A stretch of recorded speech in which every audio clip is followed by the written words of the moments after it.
ഖുറാൻ ഉൾപ്പെടെ എല്ലാ മതഗ്രന്ഥങ്ങളും കെട്ടുകഥകൾ ആണ്, എന്തെങ്കിലും ശാസ്ത്രീയത കൊണ്ടോ ചോദിക്കുന്നത്. നമ്മൾ കൊച്ചു ടിവിന്റെ പരസ്യം കണ്ടില്ലേ? ഇത് നമ്മളെ ഏരിയയാണ്.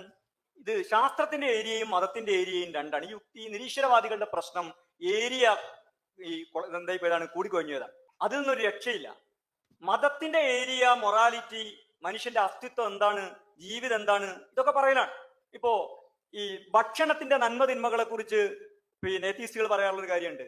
ഏതാണ് ഏറ്റവും നല്ല ന്യൂട്രീഷൻ ഉള്ള ഭക്ഷണം? ഇതാണ് ഏറ്റവും നല്ല ഭക്ഷണം, അഥവാ ധാർമ്മികമായ ഭക്ഷണം. ന്യൂട്രീഷൻ ഇല്ലാത്തത് അല്ലെങ്കിൽ ന്യൂട്രീഷൻ ലെസ് ആയത് അധാർമികമായ ഭക്ഷണം. അങ്ങനല്ല.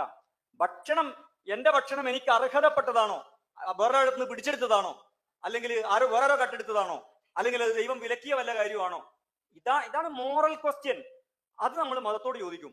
അതിൽ ന്യൂട്രീഷൻ ഉണ്ടോ ഇല്ല, അത് നമ്മൾ ശാസ്ത്രത്തോട് ചോദിക്കും. ഇതിൽ മതവിശ്വാസികൾക്ക് ഒരു ആശയക്കുഴപ്പമില്ല. നിരീശ്വരവാദികൾ ആശയക്കുഴപ്പത്തിലായിട്ട് മതത്തോട് ചോദ്യം ചോദിക്കുന്നത് നമ്മളുടെ ഉത്തരവാദിയല്ല.